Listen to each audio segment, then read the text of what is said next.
Hello, we're at the University of Georgia at the Special Collections Library.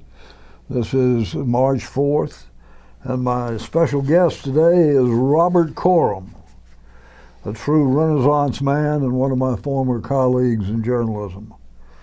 Robert has written 13 books on subjects ranging from military commanders to the United States war on drugs. He also has played a significant behind-the-scenes role in Georgia politics. He served as press secretary to former Governor Carl Sanders in his Democratic primary contest way back in 1969 and 1970. Sanders lost the race, but his principal opponent, Jimmy Carter, went on to become President of the United States. In addition, Robert went on to serve a stint as a park ranger on Cumberland Island. And oh yes, he and I once embarked on a fishing expedition for sharks on the end of Cumberland Island. Robert, let's talk for a few minutes about your early stint on Cumberland Island. Tell me something about that. How'd that go? And why was Cumberland chosen? You made the point that many Georgia islands have been preserved, and I think Cumberland is one of the most important of the coastal islands.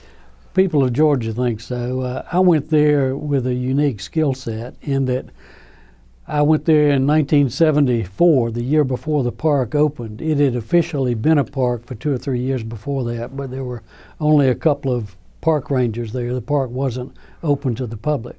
For a year, I was a caretaker at one of the private homes. In 1975, I believe in June, the park opened to the public. And because there were no rangers within the system who knew the island, they hired local people, and I was one of them. I was one of the first rangers on Cumberland Island. And so I saw the island both from the standpoint of a caretaker. I was one of 11 people who lived on the island, and then from the standpoint of a park ranger. So I experienced both sides of that equation during what was a very tumultuous time for the island. I think any time a large piece of property goes to the government, in this case from private ownership into the National Park Service, there's a transition period, and it can be rough. And that was particularly true on Cumberland because the landowners fought the Park Service tooth and nail. They did not like the sight of people in uniform, and after I became a ranger, when I went to island parties, I'd take off my uniform as quickly as I could because, and wear my caretaker's uniform, which was barefooted in blue jeans and a t-shirt. There was a lot of animosity toward the Park Service that first year, and it is still there to some degree. Before we go on to something else, speak about your view of all the barrier islands along the Atlantic seaboard, particularly in the southeast, of which Cumberland was one. If you look at a map of the eastern seaboard, many of the states have barrier islands: Florida, Georgia, South Carolina, North Carolina, Virginia.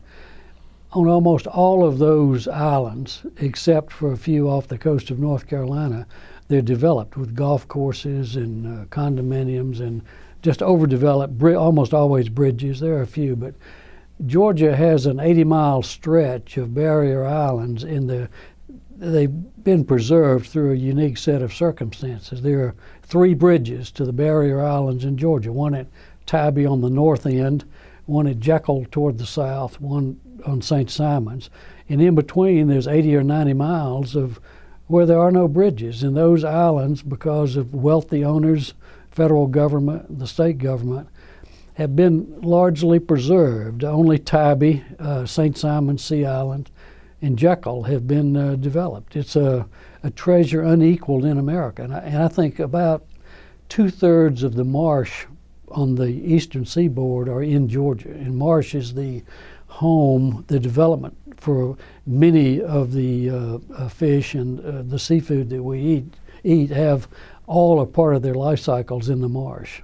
In view of the history of the Georgia legislature and dealing with coastal properties and state land, how do you account for the fact that Georgia stands out in the southeast in protecting its barrier islands? I think much of the credit, if not most of the credit, should go to the wealthy families who own those islands and who, for whatever the reason, maintain them in their pristine state. They're largely undeveloped. For financial, like the great homes in England, a lot of the islands had to be transferred over to government ownership. Ossabaw, Wausau, Cumberland largely to the feds. Jekyll is mostly a state island. So, but I send it back to the original, to the wealthy owners who took care of those islands. I can't let this opportunity pass without asking you about a famous shark fishing trip. You and I took off Jekyll Island and went back to the people who promoted Jekyll and said how proud we were that we had found a fertile shark fishing ground, and nobody patted us on the back. Off the south end of Jekyll, between Jekyll and Little Cumberland, in St. Andrew Sound, is a place called the 80-foot Hole. And it's, I don't know if it's a breeding ground, but it's just filled with sharks. And you and I went out there and fished and caught a number of sharks. And anyone who goes there will catch big sharks. And I've caught 12 and 14-foot sharks in the 80-foot Hole. And the people on Jekyll in St. Simons don't like stories in national magazines talking about the big sharks right off the coast of Jekyll. I wonder why. I'll tell you another part to that. Several years I covered the world's biggest shark fishing tournaments held every year on July the 4th in Jacksonville. I've covered it for Sports Illustrated. One of those years, the biggest shark was caught in the surf off Jekyll. There were people swimming beyond where this 14-foot hammerhead shark was caught. I don't go swimming off the Georgia coast. I don't get in the water over my ankles.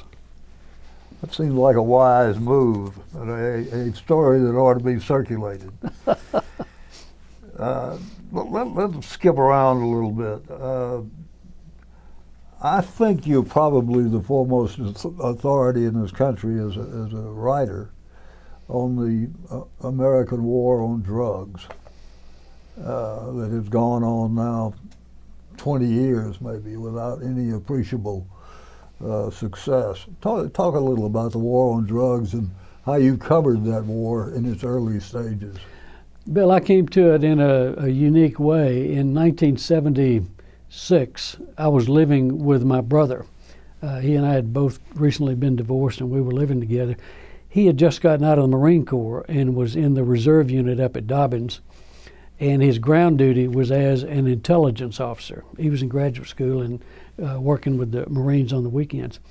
He came back one weekend and said, "You would be amazed at the numbers of small aircraft penetrating the ADIZ, the Air Defense Identification Zone." It's an invisible line about 20 miles off the coast, and you're supposed to have a flight plan when you fly through it, and so Air Defense knows who you are. He saw it as a national defense issue. I saw it as a great story. He said, "The guys are bringing tons and tons of drugs into the country and nobody knows about it." I think I was one of, if not the first person to start writing about narcotics trafficking on a regular basis. It's unfortunate, but I had the field largely to myself, in part because many, if not most, reporters were using the products that I was writing about, and they didn't want any to write about their sources. I wrote a great deal about it, and the more I wrote, the better my sources. In the early days, there's been a progression in the drug business. In the beginning, it started out with college kids bringing maybe a suitcase full of dope back from Hawaii or from Colombia.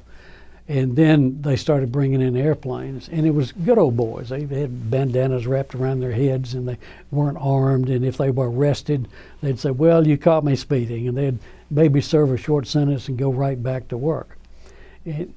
As cocaine and Colombians got into it, it got much more violent. But in the early days, it was just a lot of fun, guys hauling dope.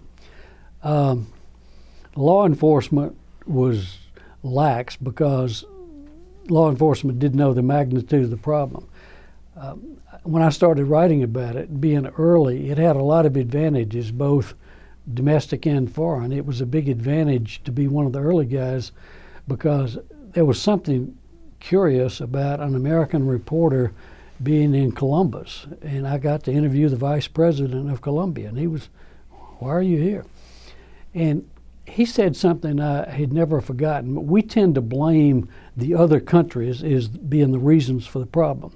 Colombia is a bad place because the marijuana is grown there. And the vice president said to me, "All we do is grow it. We don't have a drug problem. We grow it, we put it on airplanes, and it goes to your country. You are the market. If there were not a market, we wouldn't be growing it." A couple of years later, I was in the Turks and Caicos, which geographically was halfway between Colombia and Florida and a major transshipment point. And I interviewed the governor of the Turks and Caicos. It's still a crown colony. And he said, "America is the problem. All we are is a transshipment point. We provide gas. Our local people make money providing gas to these planes filled with drugs that are coming through. But if there weren't a market in America, there wouldn't be a business here. We don't have a drug problem." And I realized that America tends to blame the source country and the transshipment points when the real problem is right here with the consumers. And we've been engaged for 30 years or so on what's called a war on drugs. It's been ineffective from the get-go. We've not been able to eradicate it in the growing places. Spraying paraquat or having these quasi-military operations has done nothing. We haven't affected the transshipment points along the way. Law enforcement on this end has been relatively ineffective. There have been some big busts, but even a blind hog can find an acorn once in a while. And the drugs are still flowing in today, now from Mexico, in greater amounts than ever. The war on drugs, it's a war in name only because it's been completely, totally ineffective. What do you think the solution is? The prisons are already filled up with people who are using drugs. I mean, the prison population in this country is bigger than it's ever been. Yeah. I can't give you numbers off the top of my head, but I know that minor drug offenders are serving extremely long prison sentences at the taxpayer's expense. Yeah, I think those are mandatory. Certain offenses, you automatically get a certain sentence there. Right.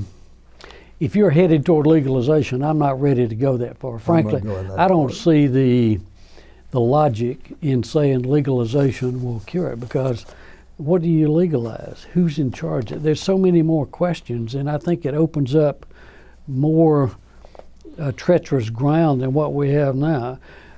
I'll give you a personal response to that, and I don't know if I'm right or not. I think that people take drugs because it fills a need in their life. It makes them feel better. How do you fix something in the American culture to make people feel better without having to resort to drugs? And I don't know the answer to that. Isn't the same parallel with prohibition? I mean, it created for the first time real organized crime in the United States, which is still with us. Yeah, and we certainly have an organized crime problem with drugs. The Mexican border, from beginning to end, is a war zone. People are moving out because they're unsafe. I don't know the answer. I don't know how to fix it. I just know that we are the market, and when we no longer have a need to alter our thinking through psychotropic substances or mind-altering substances, when the market dries up, the supply will dry up. But I don't know the answer.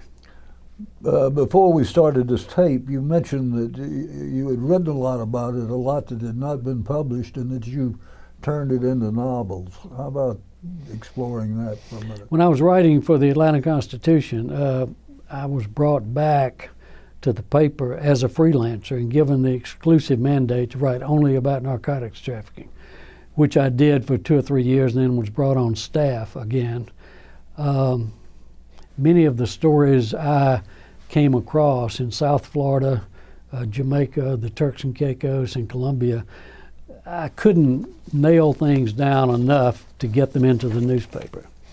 So I wrote my first 4 novels were about drug smuggling, and it was based largely on information I had gotten as a newspaper reporter. You've written a lot of biographical material on obscure military figures, at least military figures that are not household words like Schwarzkopf and people like that.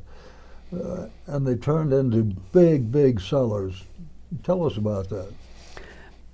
When I write a biography, I don't want somebody like Schwarzkopf, whom everybody knows. I don't want a guy who's got a lot of medals or filled with braggadocio or just some romping, stomping, bigger than life personality. I look for what I call the moral component. I want to write about a man who came to a fork in the road and who he did the right thing and he paid the price. Because that's more than a military book when you do that. And I've been fortunate in finding 3 of those. Finding the right person is the biggest problem. First one I wrote about was John Boyd, who is the most important military theorist since Sun Tzu, some 2,000 plus years ago. He's changed the way the Marine Corps, Army, and to some degree the Air Force think about warfare today. He was the brains behind Gulf War I. An extraordinarily brilliant man whom nobody had ever heard of. The second book was about a Colonel Bud Day, who was a POW in Hanoi. John McCain was his roommate, and 2 POWs escaped Mother's Day, 1969. Of course, being tall, fair Caucasians in the middle of Hanoi didn't help for their disguises, and they were caught within hours, and one was killed in the subsequent beating. And then the POWs went through the building where Colonel Day was the senior ranking officer and began torturing the junior officers working up to him. And when he came, he knew they would get to him because he was a senior officer, and he asked himself, how am I going to handle this? What will I do? And he boiled it down to a very simple equation. He said, I will not do or say or write anything that will embarrass my family, my Air Force, or my country. And when they brought him in to torture him, they stripped him, tied him face down on the ground, and 2 men were beating him systematically. And he kept track of the lashes up to 300 and then lost count. He was dying, and he could have stopped the beatings any time by the simple expedient of signing a document saying he thought the war in Vietnam was immoral. Attorney General of the United States had said the war was immoral. Half the members of Congress had said the war was immoral. College students all over America were demonstrating. Most of America believed the war was immoral. But Bud Day did not have that luxury. He was a serving officer in the hands of the enemy in time of war. And his conduct was dictated by rather rigid rules, and he stuck to the rules. And he would have died before he had violated that code. And the guards... He did survive, and is he still with us? Is he still surviving? He survived. The guards knew he was dying, and they slacked up on the beatings. And then a couple months later, Ho Chi Minh died, and the POWs entered a period of relative tranquility. He came back home in the spring of 1973 and became the most decorated living American officer. He was awarded the Medal of Honor, the Air Force Cross, some 50 combat medals. He's probably the most venerated man in the U.S. military today, any branch of the service. They all know Bud Day. He's dying right now. He's got advanced esophageal cancer and is having a terrible time. He's almost 90, but when he dies, it is going to be, you will know about it. It'll be on the front page of papers all over America. And nobody had ever heard about this guy. And the same with my last guy, a Marine 3-star, who was probably the most influential Marine in the history of the Marine Corps. You've just read the book about somebody we have heard a lot about, Colonel Scott, Flying Tigers, Yeah. all that good stuff from World War II. Tell us about that book. Give yourself a plug. Well, I'm just getting cranked up on it. It's a year or 2 years down the road, but he was a Macon boy. How he got into West Point, I'll never know because he flunked out of high school, but he did. He got into West Point and graduated. He was near the bottom. He was 256 people in his class, and he ranked 256 in about every single category. I don't know how he graduated, but he managed to go to China, and he flew with Chenault in the Flying Tigers, then came back. In 3 days, he wrote God Is My Co-Pilot. a book that sold millions of copies. There's a movie. There's a movie that came right after that. It was one of the great propaganda films of World War II. It was just pure hokum, but it resonated with people in America. We needed heroes at that time, and there weren't many. This was early in the war, and Japan in the spring of 1942 was winning everywhere. We were losing everywhere. And there comes this long, tall, lanky, BS spouting guy from middle Georgia who just has a line a mile long, and he promoted himself. He always wore a white scarf, and he had great stories to tell about shooting down Japanese, and wrote an amazing book. Well, he's deceased now, but Yeah. did you ever meet him in life? I did. I did a profile of him for the New Yorker back in the early 90s and spent about 3 months with him. And later the profile was killed by a new editor who came in. But I'm a pack rat, and I kept those notes, and I have 430-some pages of typewritten notes of my time with General Scott, so I've got good stuff. That's great, but let's talk about something that you and I share a great interest in, and that is Georgia politics. You served as press secretary to Governor Sanders in 1969 and 1970 when he attempted to be reelected to a second term as governor of Georgia. By way of background, he was first elected in 1962. He was the first Georgia governor in years to be elected by the popular vote because the county unit system had been thrown out. And he was also a progressive and a moderate who emphasized education, particularly higher education.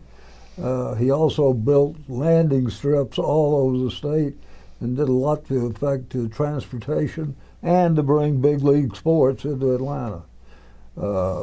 I remember when he announced he was going to run again for governor, that a lot of us cheered because they said that would be a good thing because he was an excellent first-term governor. But something happened. You pick it up for me. Here's what happened.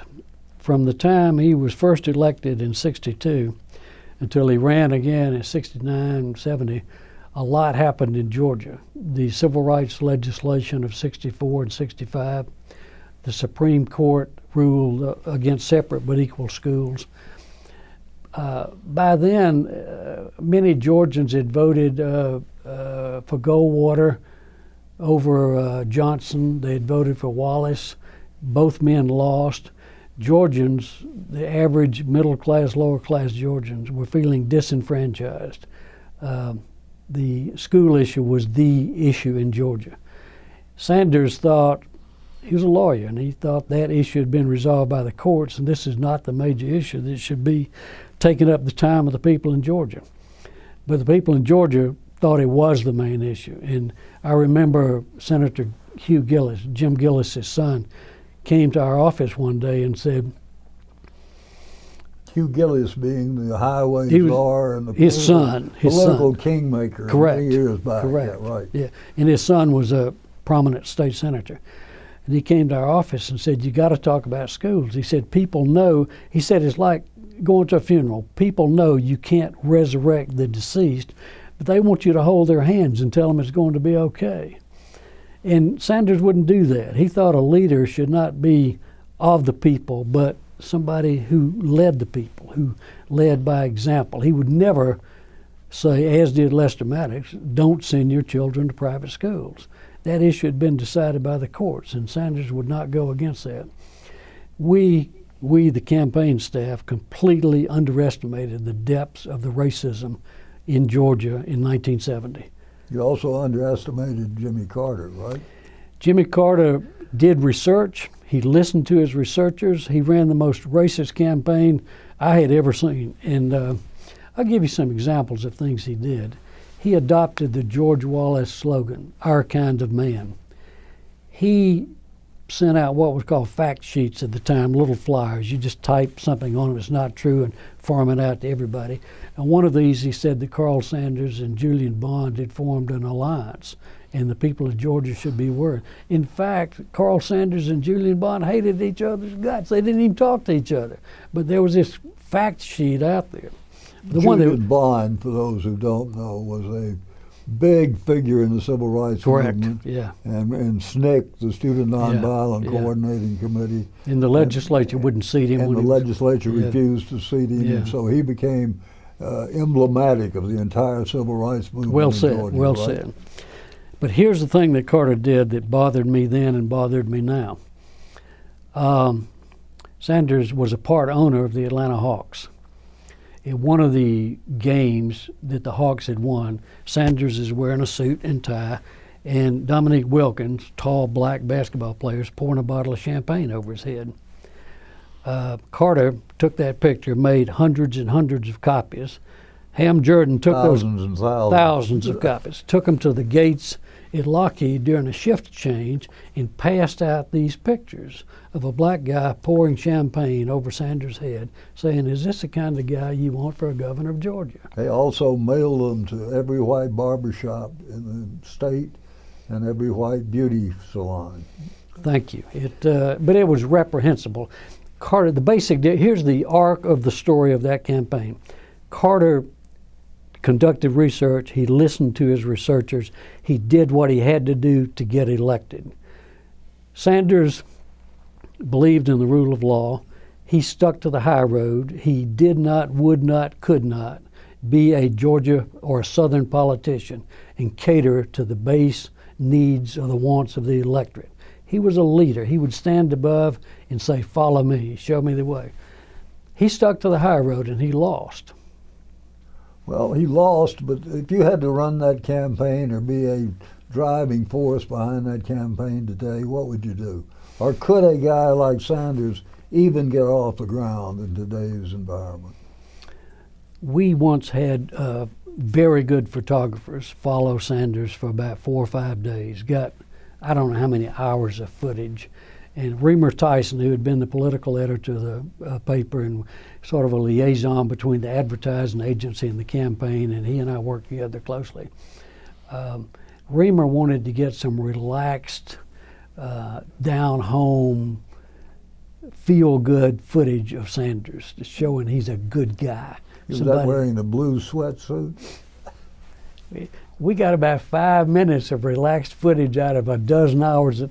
Sanders couldn't relax. He just couldn't relate. And if you look at the footage of the campaign today, he's wearing the tie and all buttoned up and he's stiff, and he just couldn't relate to people. And Carter, everybody would call Jimmy and rush up to him and pat him on the back. And Carter painted Sanders as this cufflinks wearing, wealthy, aristocratic. Said he went to the Gold Room and the Capital City Club to All nonsense, utter nonsense. collect money. But in fact, it was Carter who went to the Gold Room and he got the. The irony is that Carter probably was wealthier than Sanders. If I remember the campaign, they asked Sanders to show his net worth. Carter showed his, and Sanders wouldn't do it. Not until the runoff. Until it was right into the runoff, right? By the time we got in the runoff, it was just all downhill. We couldn't do anything right. We decided to start sending out fact sheets, and we'd put them on Sanders' airplane, and somehow the Carter people would find out when that airplane was landing, and they would come up and say, "We're here to get the fact sheets." And they would take them and go have a bonfire. None of our fact sheets ever. Larry Lloyd, whose role I still don't understand in the campaign, took a lot of Betty Sanders' artwork and had calendars made, Now, and he was passing Larry it. Lloyd was a well-known political and state government operative. I don't know what he did. I'll be honest. He was the only person in the campaign who called the governor by his first name. They were very close, but what he did, I do not know. But Larry was passing out Miss Betty's calendars, and he said, "If Miss Betty's calendars last, we're going to win this campaign." And then after the campaign was over, Reamer Tyson said, "Somebody took Miss Betty's calendars and didn't vote for us." But it was Well, now, Georgia, you and I have seen the torch pass from the Democratic Party of Georgia being a solid Democratic Party state to now it's a Republican state. Has much changed, you think? I think it started during this period we're talking about. And I think race was the reason for the big switch. It's hard to find a Democrat today. Well, not in this room. Well,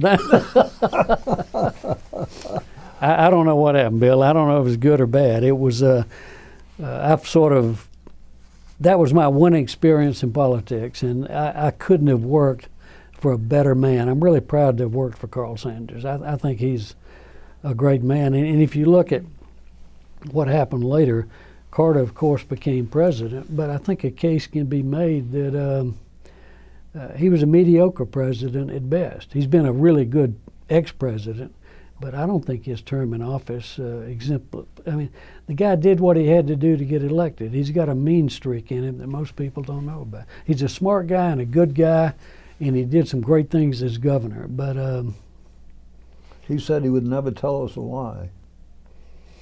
well, You think that's a promise he kept? I think that in itself is can be questioned, that statement. I mean, his records of the gubernatorial campaign are sealed. If you go to the Carter Library, I'm told you can't even get close to the records of the gubernatorial campaign. That's true, and I feel a little put down by that because I wrote a lot of that stuff that they've sealed. Let's come back to the present. What's on your agenda for the future, Robert? Late in life, I have gotten good at what I do, and I have found my niche, which is writing biographies of American heroes, of military people. And most of my friends who are writers don't read my books. They don't even know about them. Oh, you write military biographies, how neat. But the core group, the U.S. military, in Georgia, more than most states, has a military background with Dick Russell and Carl Vinson, and we got enough military bases in the state to sink it almost. And we have a military legacy. But the people who do read my books are about as loyal and devoted as any writer could ever hope for. So I like what I'm doing. I'm going to keep doing it as long as I can. Robert, let's talk a little bit more about Cumberland Island and all the islands up and down the Georgia coast, how they became political footballs, and how those islands were rescued in the end by people who stopped playing football with them. If you remember, Jekyll Island was a major political issue. It was. In the campaign that elevated Herman Talmadge to governor. But you take it, you go ahead. Well, Cumberland is emblematic of the turmoil that surrounded a lot of the barrier islands. When Cumberland became a national seashore, the park came up with a management plan, and it went through several evolutions. The first one when I was a ranger down there, and then by 1980, 81, the Park Service came up with a final one. By then, I had left the island, and I was back at the paper, and I saw the management plan, and it envisioned, I think, 1,500 or so people a day, X number of boats, extra number of beaches, concessionaires at different places, big visitation centers. And underneath is a fundamental philosophical problem, and it boils down to, are there places in America that should not be, as harsh as this might sound, perhaps should not be made available or accessible to everybody? Are there places within the National Park Service system that should not have developments or not have concessionaires? Should not there be a place remaining as pure and pristine as it can possibly be? It will never be like it used to be, but it's close.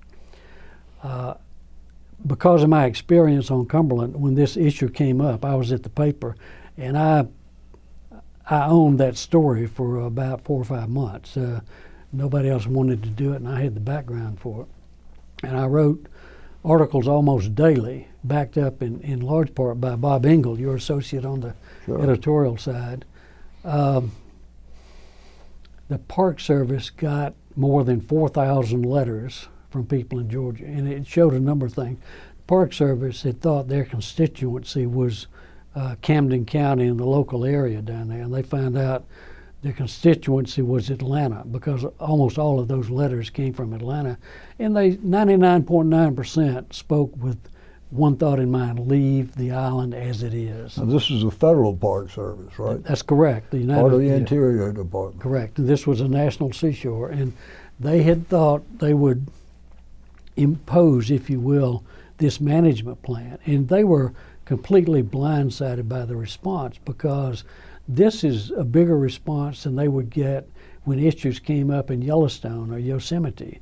And Cumberland at the time was this obscure, unknown, remote barrier island visited by a maximum of 300 people a day. It was a new park.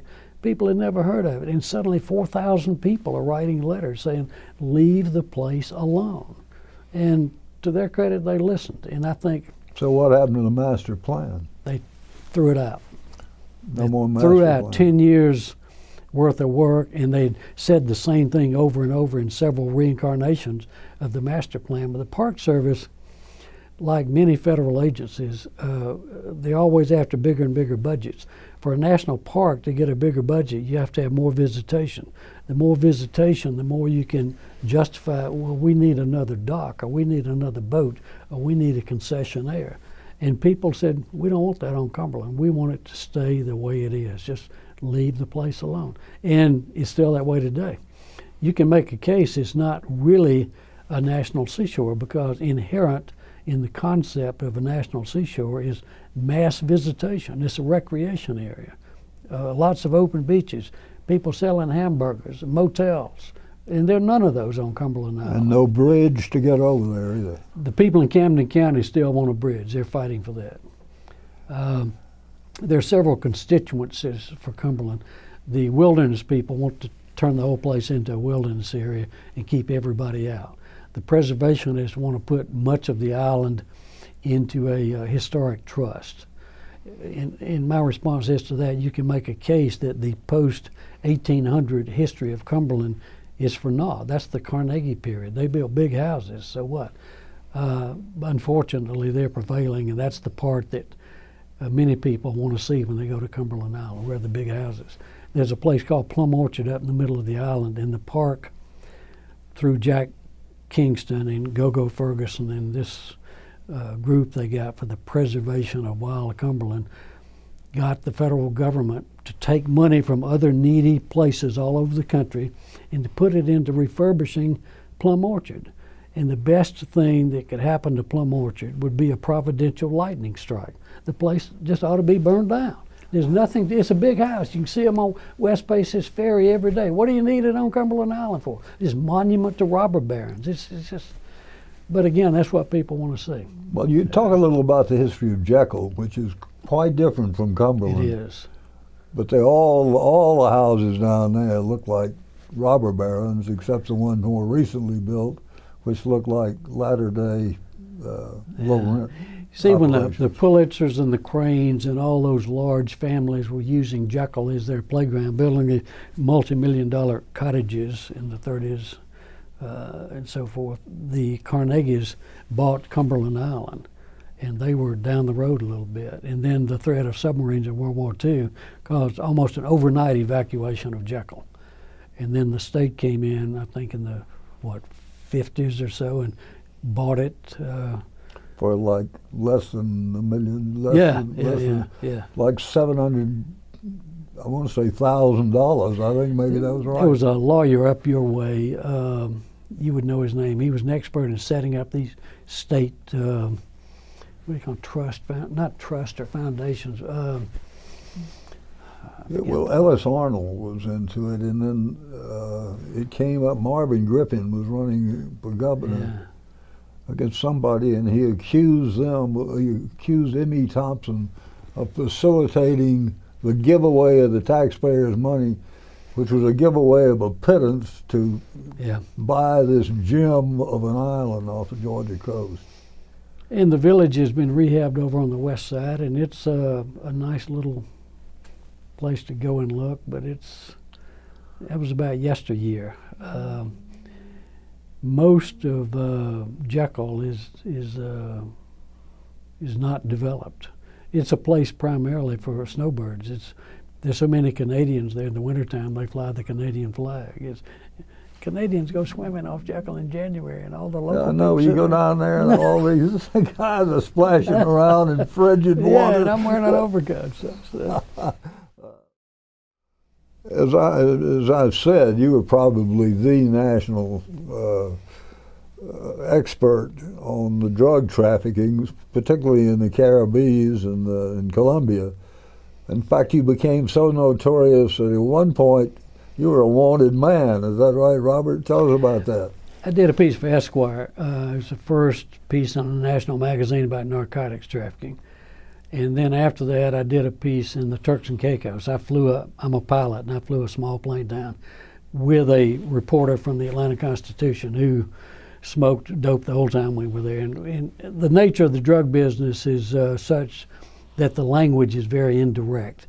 People don't say, I'm going down to Columbia to get a load. They say, I'm going down south and I might be heavily loaded when I come back through, and can I get gas? And I did a story about the Turks and Caicos. It was just, it had the radio frequencies to use.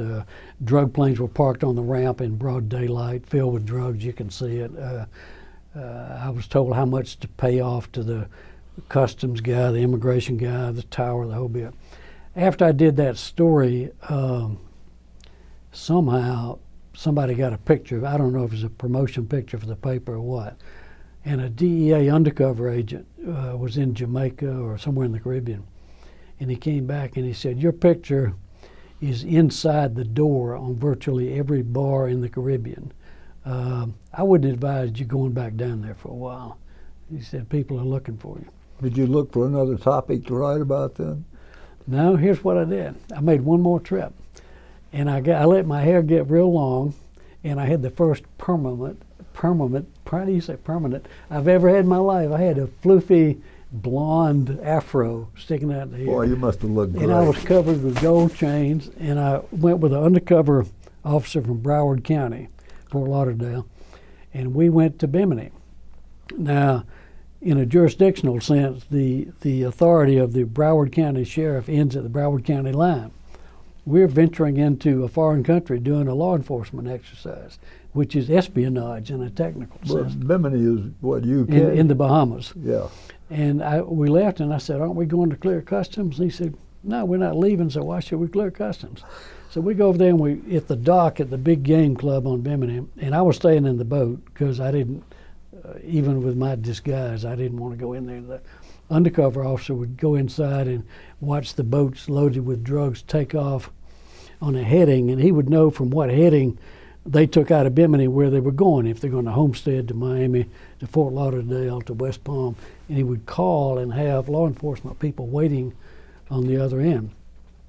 Well, some people on the dock got wise to us, and we had to leave in a hurry, and we were being chased across the flats by a boatload of smugglers who were shooting at us. And I looked back and I said, what are all those little red dots back there? And he said, they're shooting at us. And I said, oh, and he said, you got to jump overboard. I get paid to do this, but you don't. And this is Bimini, the home of the world's biggest shark research lab. And it's 2 o'clock in the morning, and he wants me to jump overboard a mile from shore. And we had some words about it, and I was hanging on to the bar. And he finally ran the boat into a mangrove thicket. And the smugglers went back and forth for about an hour or so looking for us. And the next morning we came back, and I said, aren't we going to stop for customs? And he said, we never left the country. Why should we check in with customs coming back? And that was I had met the person who was about to become my wife, and that was my last venture in the drug smuggling business. So, let me deviate for a second. That was cowboy journalism at its best. Enterprise journalism, they called it. Well, that's What happened? Well, there's a great point there, because in a theoretical, absolute sense, in journalism school, they teach you to be dispassionate and clinical and objective, and not to get emotionally involved, and to look at a subject, no matter how tempestuous it might be, like a bug in a microscope. And I found along the way there are several topics I couldn't do that with. Cumberland was one. Drug smuggling was another one. I don't know the reason, but I became a passionate anti-narcotics person. And I lost some friends over that because a lot of my friends were druggies, and I just don't want to be around people who are using it or have used it. It's just, I became a passionate advocate instead of an objective newspaper reporter. Do you still regard yourself as a passionate advocate? I hope so. I hope so. If you don't feel passion for your work, why do it? And I certainly felt that way about several topics. About most things, I could be very clinical, but not about narcotics and not about Cumberland Island. And I'm very proud of the fact that because of the stories I did and the editorial support I got. By the way, for a reporter to write newspaper stories is one thing, but to have the support of the editorial side, that's the conscience of the paper, the voice of the paper. This is the Atlanta Constitution. And it adds a great deal of gravitas to have that imprimatur on a reporter's stories. And I was lucky in both of these to have a lot of support from the editorial side. Bob Engel was writing op-ed piece or editorial support almost every day on the Cumberland story. And you wrote a lot supporting the, I remember when I was writing a 7-part series about the drug culture in Atlanta, in schools and the whole bit, and the entire, well, a big part of the staff of the B section, the features department, went to the managing editor and said, we think the work he's doing is nonsense, and we're asking you, all of us, to stop that series. Don't let it run. And some of those people went on to national fame. There were some very talented people in there. They were being influenced by what they were putting in their noses or smoking. And to the managing editor's credit, he let the piece run. That's a good story, and that's a great story that I think exemplifies the time you and I were both practicing daily journalism and playing cowboy and having a great time. Bill, we were there when giants walked the earth, and we knew them and we worked with them, and it was the greatest time of my life. It was the most fun I've ever had. It was a postgraduate course in life, and I wouldn't trade those years for anything. Do you think we'll ever get back to that kind of journalism, or has the digital age killed it all? There are no reporters anymore. They are digital content providers, and I don't think a digital romance in that. I don't think a digital content provider can feel passionate about a story. That's good. Okay, thank you, Bob. Thank you.